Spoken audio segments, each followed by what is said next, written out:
Hello, everyone. Long time no see, but we're finally back at it.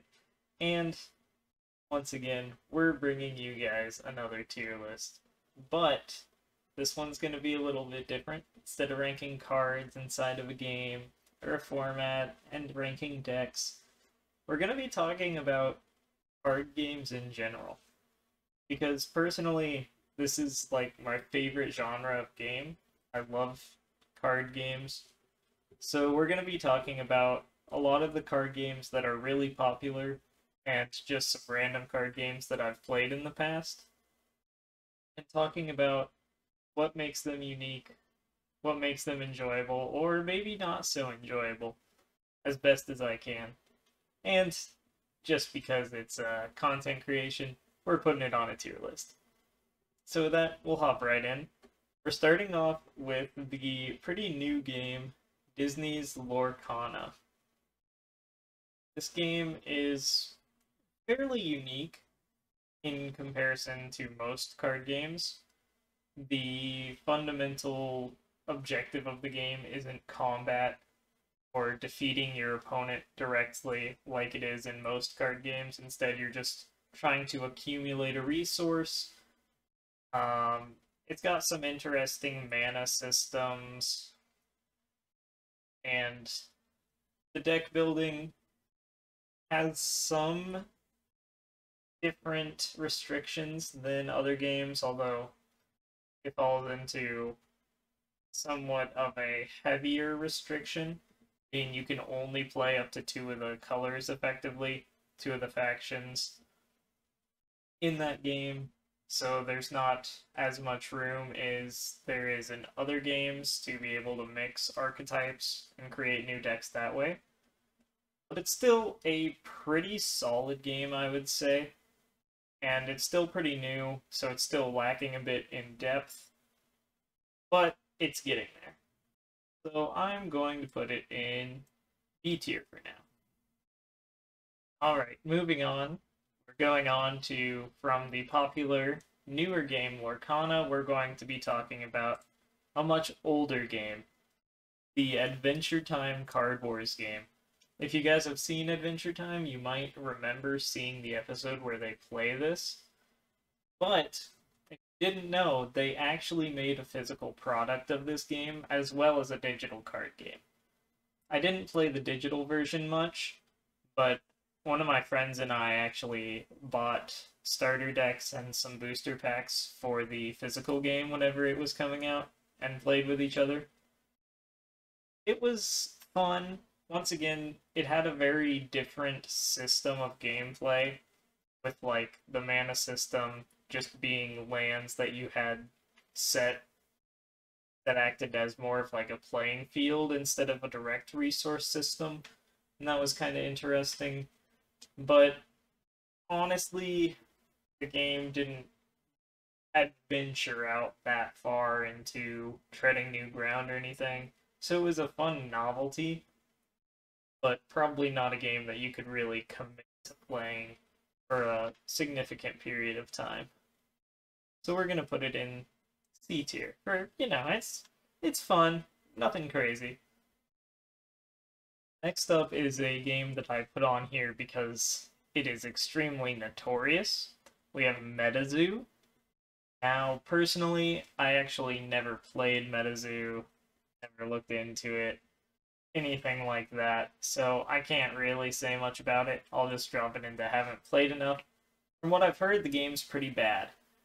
But, I don't know, I can't directly speak on it. After that, though, we have the new Digimon card game. This game's actually getting pretty popular, and I believe it's relatively cheap, actually. And the game itself is interesting, once again. I really like the resource system in this game, because instead of having like a hard set resource system like you do in some of the more popular games, like Magic with the land mana base, or Pokemon with the energies, you just have a little sliding scale of memory which you can choose to overspend on. You're not truly restricted. there's just massive disadvantages to spending too much that you don't actually have, and effectively going into debt, giving your opponent extra memory on their turn. I actually really love the resource system that this game has implemented. The gameplay itself, I'm not terribly enthused about. It's a lot of work to track with the stacking of the Digimon as they evolve and how many times you have to stack. It's a cool concept, similar to another game that we have on here, but implemented a bit better. But I don't like the gameplay too much. The main thing for me is the resource system. I also don't particularly care for the Digimon IP or the art style, so none of that's really pulling me into this one. But the mana system is really cool, so I'll put it up in B tier. Then we have Cardjitsu. This is, once again, a card game that originated inside of another game. This originated in Club Penguin, of all things. And I used to play this back whenever I was really young on Club Penguin. And once again, they did release physical product for this, and I did play it with some of my siblings and my friends. However, to be honest, absolutely loved this game as a kid, but it's just like slightly more complicated rock, paper, scissors. It's like rock, paper, scissors, and war put together with like a couple card effects here and there. So realistically, I don't think the game's very good. It could even end up in F tier, honestly, but I have so much nostalgia for it that I want to put it in D tier, so that's where it's going for me. Then we have Chaotic up next. Chaotic is, once again, a pretty old game, not in print anymore, but this game was actually pretty cool. Let me pull up a card just to show you guys what they looked like. So, like, for example, this is Maxor, who is, like, basically the main character for the show. This is his card. You can see they have, like, their creature types, and then they have attributes. There are 4 attributes in the game. And then they have a resource system and effects, but really, and then they had stats as well, and, you know, things like that. This game was actually really more of a army building game implemented as a card game, which was unique for sure. I didn't personally get that into the actual game. I loved the show, which is why I even gave the game a try. But I don't think the gameplay itself was particularly compelling for me, because it was much less of like a trading card game, and more like you would lay out your army and their equipment and spells that they could cast and stuff, just all face down, and then it'd be more like just moving them around the battlefield. Not as much of a traditional card game feel to it. So I'll put it down here, like D tier, maybe even F tier. But it had enough complexity, which I do enjoy, that I'll put it in D tier. But yeah, a very unique game. Loved the IP. Next up, we have another super popular modern card game, the Dragon Ball Super card game. Once again, I haven't actually played this one. I just know that it's pretty popular.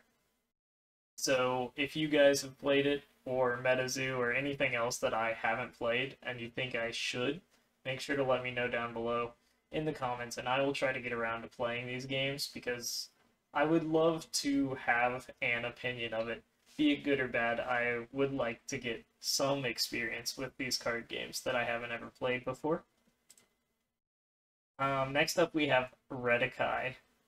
This is another old card game. that I'm just pulling up here for nostalgia. I actually think this game had a pretty interesting concept where you would start with 1 or 3 characters, and then over the course of the game, the goal was to defeat your opponent's 3 characters, and you would overlay completely like holographic cards. They're not holographic, like pretty transparent cards on top of the characters to take out their health points. And then they would modify stats and things like that. It's pretty hard to explain. I actually have some cards I can show you guys. So for example, you can see here, this is kind of what a character card looked like. They would have their health up on this side, which are these 3 yellow bars, and then they'd have their defense stats, effects. And then you would also have these like evolution cards and attack cards. And effectively, you could play these attack cards directly on top of an opponent's character, and it would turn their health red on certain segments. So they would only die if all 3 segments were red. And then you could also like cover up their defense stats and their effects. And then a player could also just like evolve their character effectively and put new stats on it, new effects, or sometimes they'll even have health bars that can heal damaged segments for you. So it's a really cool idea. However, there is a major issue that you can see here. For example, if this is my deck, like, you can tell what card is on top. And that was a really big issue. And you can't sleeve the cards because they need to be able to stack on top of each other. So there were so many issues with the game that it's so difficult to play. You have to get so many extra add-ons, like a field and a deck holder where you slot your entire deck in so that neither player can see the decks, and a barrier so you can hold your hand. And it was such a mess that this game was just impossible to succeed with. But once again, I really loved the concept of the game. It was pretty unique. It had a mana system similar to Hearthstone's, where you would just accumulate mana over the course of the game, which was also a little bit annoying to track in practice in a non-digital space. I think if this game was implemented digitally, it would have been really cool. So I'm gonna put it up here because I do think the gameplay is unique and very fun. But wow, the game was botched so poorly. Also, the IP, I've seen the show. It's pretty whatever. It's nothing crazy. Moving on, we have one of the big 3, Pokemon. Now, by default, I think all of the big 3, I can just put them up in S tier to talk about them, because they're called the big 3 for a reason, right? So the big 3, typically, whenever people are talking about trading card games, the big 3 refers to Pokemon, Yu-Gi-Oh, and Magic. Of these games, my personal rating of them would be Magic, Yu-Gi-Oh, Pokemon. I really enjoy Magic. Magic has a lot of intricacy. The mana system is really cool. The color system and the color pie is really nice and allows for a lot of creative deck building and choices. The game is complicated enough that you can like actually be better than the opponent and get rewarded for it. The rules are very intricate. It's just so much fun. And Yu-Gi-Oh is like Magic if it's taken way too far. Early Yu-Gi-Oh was like a poor Magic clone, but as it began to develop its own identity, it just became the most absurd card game of all time. The power level on this game is just so high that I think it's really fun and entertaining to play because you get to take so many actions and just decide the game so soon, but at the same time, like actually breaking boards in this game is so fun, and it's just such a different experience compared to all these other card games that are more resource driven and grindier and more like planning out your turns for the next 7 turns.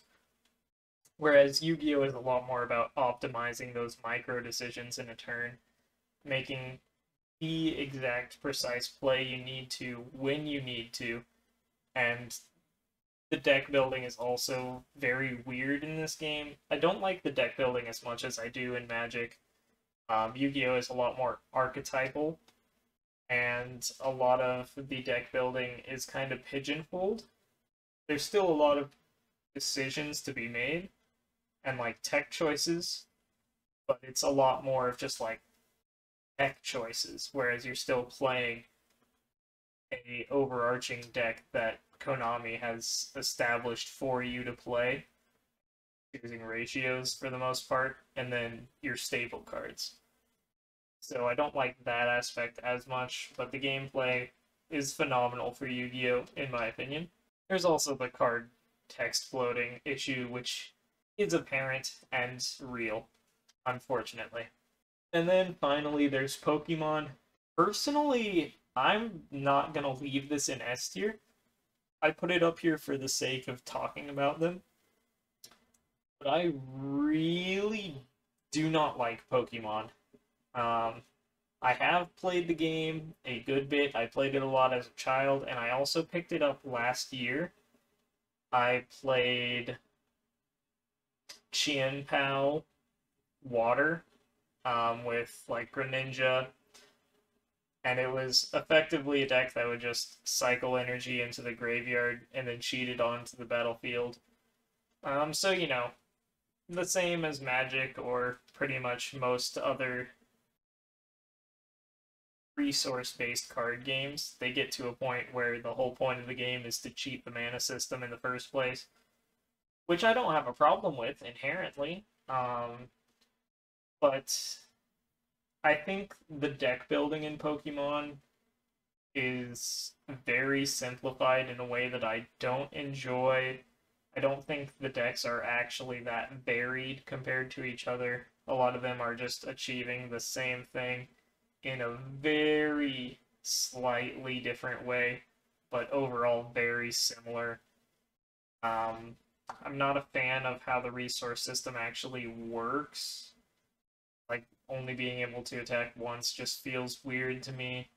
It feels slower than it should be, and the power creep in this game is pretty rough. It's also obviously rough in the other two of the big three because they've all been around for so long. Like, it's inevitable, but wow, looking at my old Pokemon cards makes me so sad. Yeah, I just don't think the game has as much intricacy as the other two, which is what I really enjoy. It's great for getting people into card games, but as an enfranchised trading card game player, I'm just not a big fan. Next up, we have Duel Masters. Once again, this is a very popular classic trading card game that I've never actually played for myself. I would like to once again, but I just haven't ever had the chance to play it. I've never seen the cards or anything like that, but I've heard a lot about the game. So I'll put it in haven't played enough, but that's one that I would like to as well. Flesh and Blood, I've played a little bit, and I know it's getting popular, or at least it was getting popular. I don't know if it still is or not. And I think this is a game with a very solid foundation. The deck building in this game, once again, is really cool to me.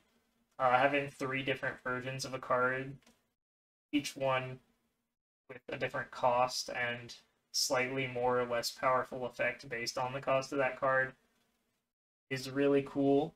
And there's also no dedicated resource card like how there are lands in Magic. Instead, it's more like Lorcana. all of your cards can be resources. I really appreciate that. I think that's a great way to solve the mana issue that so many people believe Magic has.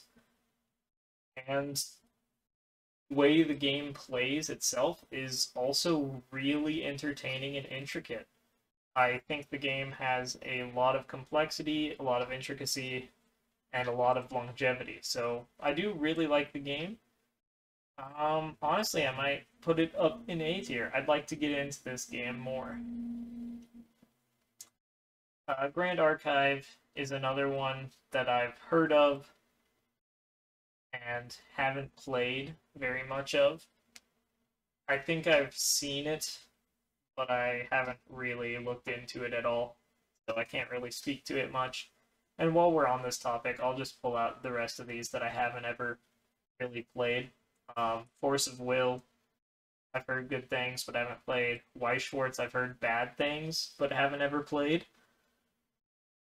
And I have not played the new Star Wars Unlimited card game.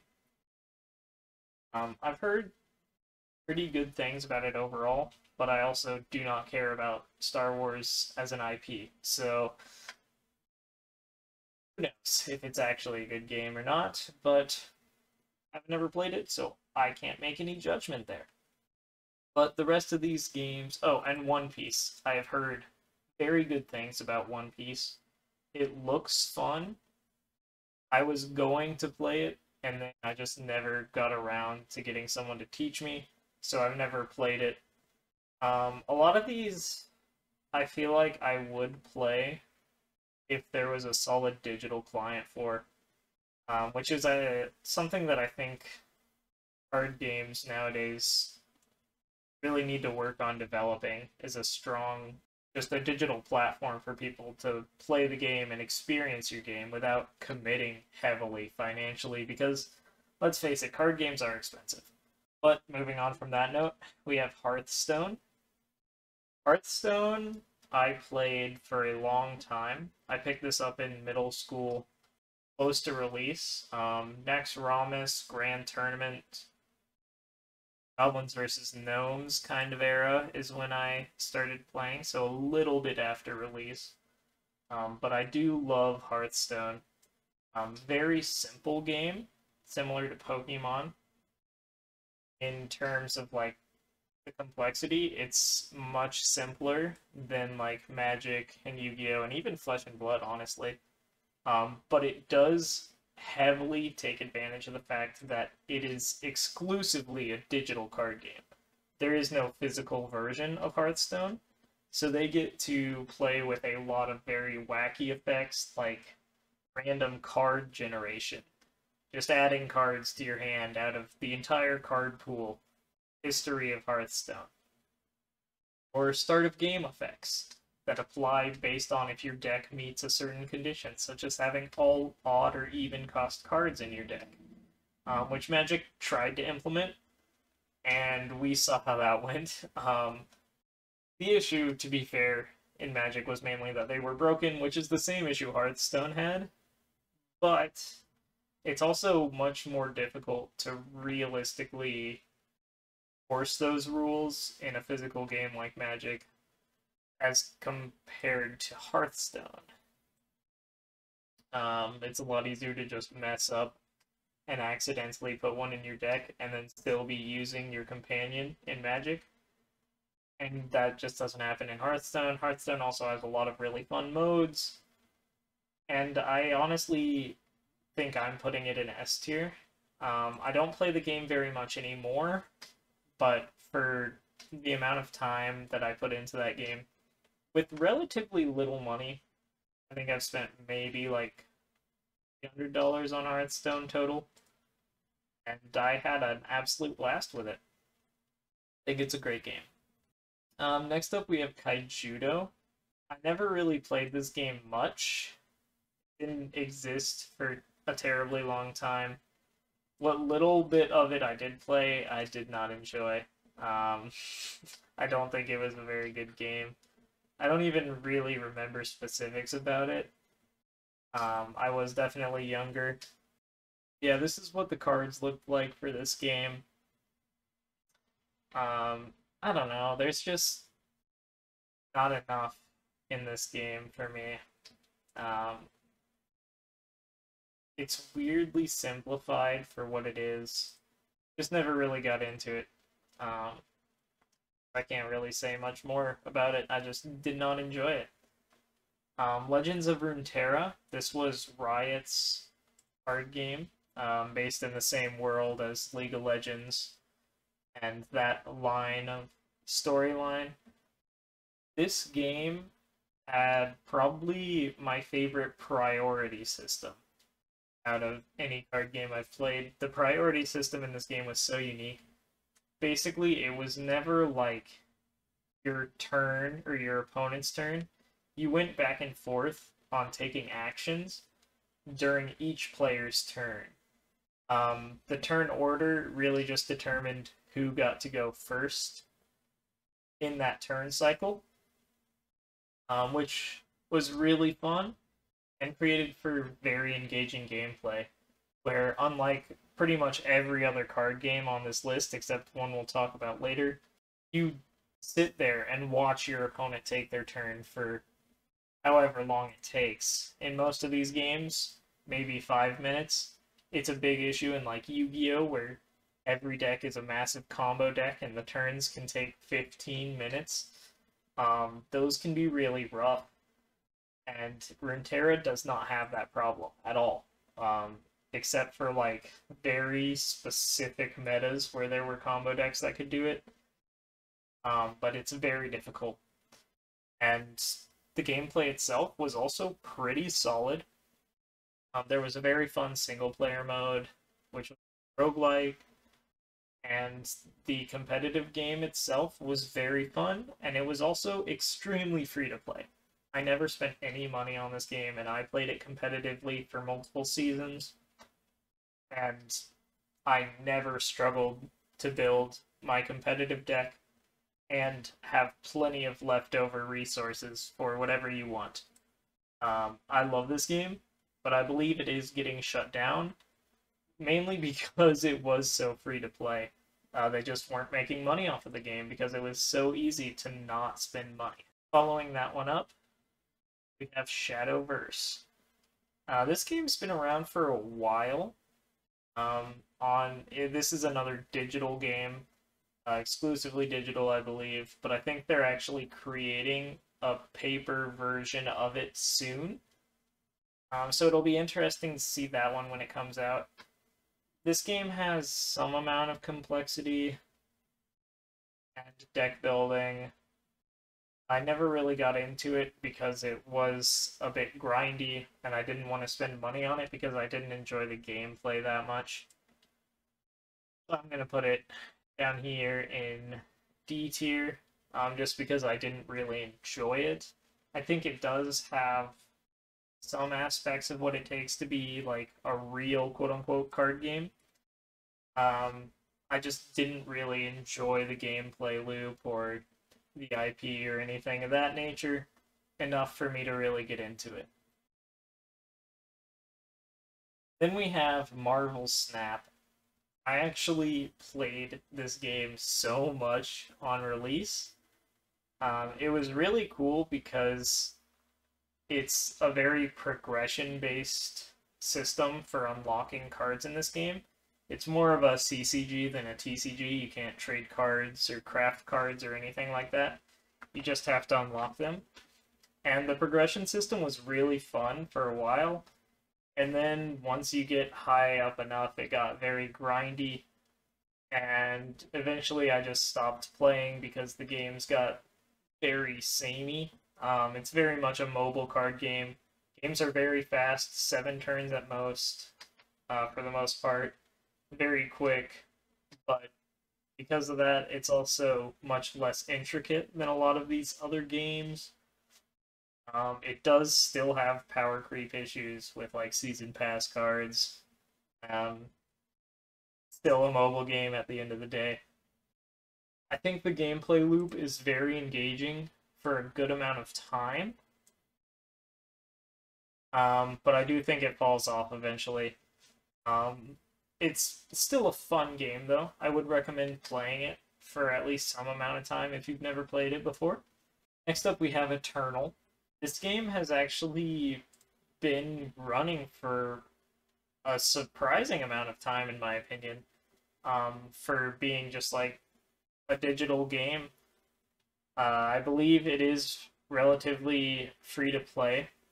It has a similar mana system to Magic, um, with like actions and a resource system in your deck dedicated to those, similar to lands. A lot of it feels to me like it's a offshoot of Magic that I personally enjoy a lot less than Magic. They do have a pretty nice game mode for limited play, though, which I enjoy a lot. I love limited formats in card games, so I do respect that, and I do think that while it feels similar to Magic to me, it feels similar to Magic, so it's got at least somewhat of a solid core built for being a card game. So I'll put it in the C tier. Next up, we have Universes. This is a card game that was created to emulate the feel of fighting games in a trading card game, which I absolutely adore. My two favorite genres of games are trading card games and fighting games. So, matching them together like this was so fun to experience. I've only played this game during the My Hero Academia format, but this game has so many different IPs from not only animes, but fighting games and also just other video games. For example, they have Mortal Kombat, Street Fighter, Mega Man, Cowboy Bebop. They've got so many IPs, and it's all like one core system, similar to what Magic is turning into, honestly, with a lot of the secret layers, is kind of what this game was built to be foundationally. And the gameplay is really solid, in my opinion. I love the gameplay. The IPs are really fun. The way that characters and deck building works is pretty interesting. It's not as great as I would want. It's kind of hard to mix and match certain things because the deck building is actually fairly restrictive. But the gameplay itself is really cool, and I do love this game. I'll put it up in the A tier. Next up is Cardfight Vanguard. This game is relatively popular. It's like an anime game. It has its own anime similar to Yu-Gi-Oh! I've seen some of the anime. I've played the game a decent bit, and I'm not super into the way the game functions. I do think that like the lane system is pretty interesting, and they do have some interesting cards. I don't particularly remember what the deck building aspect of the game was like, which is clearly a fairly big aspect for me in these games, so I can't really speak to that part, unfortunately. But I thought the gameplay was okay. It wasn't particularly compelling, and it's actually really hard, I think, to get into this game. I don't know what the physical cards cost, but they have a Steam client game, but it's like $70. And I don't want to pay that to get into a game that I've only played a little bit of. So I could put this in haven't played enough, but I think I've played enough to have an opinion on the gameplay itself, and it felt about the same as Shadowverse to me in terms of like how fun the gameplay was. Next up we have Yomi 2. This is another card game that was meant to emulate fighting games.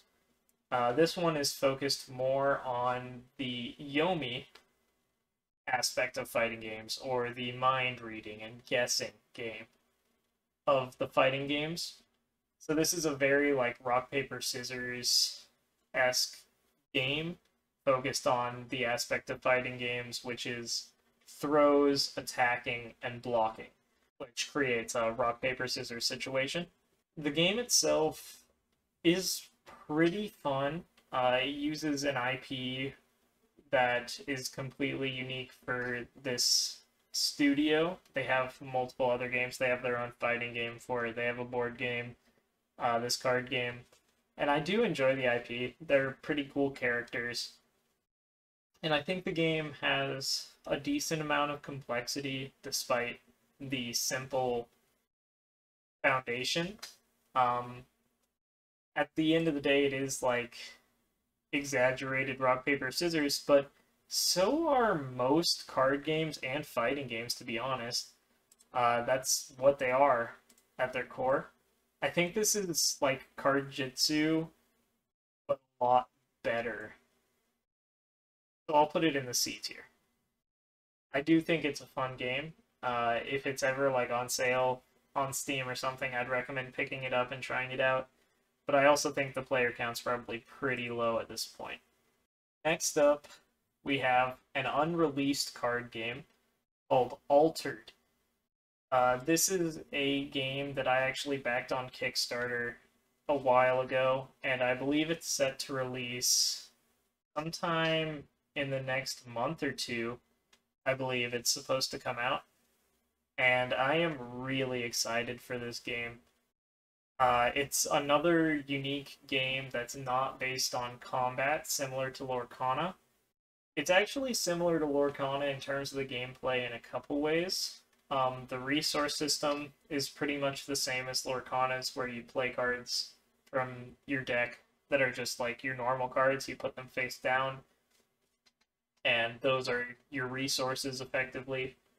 But the objective of the game is to move two tokens, your companion and adventurer tokens, down the board to meet each other. And once they meet up, you win the game. You've like explored the area, is kind of the lore of like the actual gameplay, which is unique and it's very well implemented. I think it's a very fun premise, as well as there's going to be some very weird and innovative things going on with the actual cards in this game and the deck and collection building, because all of these cards will have QR codes on them, and you scan them into your digital inventory, and then the company will allow you to print multiple copies of your card and just have them sent to you since you own it digitally. No, it's not an NFT. It's basically just marking it on a spreadsheet that you own the card. And that's where deck lists will be stored digitally, and you can sell your digital copies of the cards worldwide, just online. It's going to be very interesting to see how this game shapes TCGs going forward, if this works or doesn't work. But that all aside, and there's also going to be unique cards, where there's basically you can have common versions of cards, rare versions of cards, or unique. And you can only have a certain number of unique cards and rare cards in your deck, so you have to choose which cards to bump up to the rare versions, which are either a color shifted version or a bonus extra effect or extra stat. And then the unique cards will be like the rare versions, but with a different effect. From like a database of potential effects, and there will literally only be one copy of each unique card. So like if I have Joanne of Arc, one of the cards in the game, her unique, I might get a unique version of the card that summons 4 tokens instead of 3. And there will be plenty of other unique Joanne of Arcs that have different effects other than summoning an extra token, but there will only be one that summons 4 tokens instead of 3 and a different effect, or 3 and a different stat line, or anything like that. So that's really exciting and really scary at the same time to see how that plays out. but I'm really excited to see how it plays out personally. I think it's a really cool mechanic. It's exactly what I wanted as a kid whenever I would pull a rare card, to be the only one that had it. Could be very questionable for competitive integrity. We'll see how big of a deal the unique cards are, but I'll wait to pass judgment on that stuff for when the game releases. But for now, I have actually really enjoyed the gameplay of this game so far, and I'm going to put it in A tier. I think this game has potential. I hope it's implemented well. I really do. I think it's very fun. And the last one we're going to talk about today is Alestrals, which is another pretty new card game, another Kickstarter card game that I backed on Kickstarter a couple years ago, and I think the game's been out for a while now. They're doing spoilers for their third set, and the game is still pretty new and evolving. But once again, the resource system in this game is the coolest part by far. Effectively, your resource is a 20-card deck of spirits, and you have to use spirits to cast cards, but they're also your life total, because you lose the game whenever you would have to expend a spirit whenever you have no spirits left in your deck.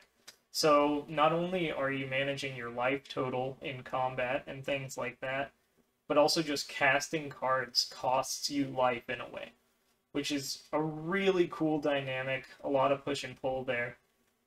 And I'll be interested to see how the game evolves using that premise, because that is by far the most unique thing about this game.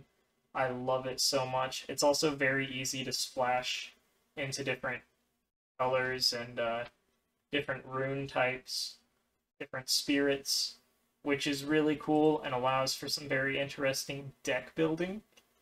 So I think this game has a very solid foundation for its resource system and gameplay.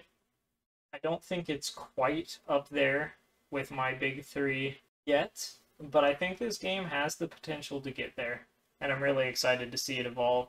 I'll probably start playing this game a bit more competitively here soon, and have some content on that for you guys as well. And I would also like to start doing that for Altered when it comes out, hopefully. So look forward to that in the future. And I'll still be playing all these other card games when I can. Magic and Yu-Gi-Oh, of course, I play quite frequently. Magic less so recently, but still love the game. And yeah, I think that's the final standing for our tier list today. I hope you guys all enjoyed. I'll be sure to leave a link to the tier list in the description below. If you guys want to make your own tier list, add or remove any games, let me know. Send them to me over on Twitter. You can find me at PuzzleboxDC, or you can find me in Discord servers for Pauper Commander, or some of these games as well. I'll be in the Discords for, if you want to find me there. But leave your thoughts down below if you agree or disagree in the comments. Leave a like if you enjoyed the video and made it this far. Subscribe if you haven't already, and have a great day.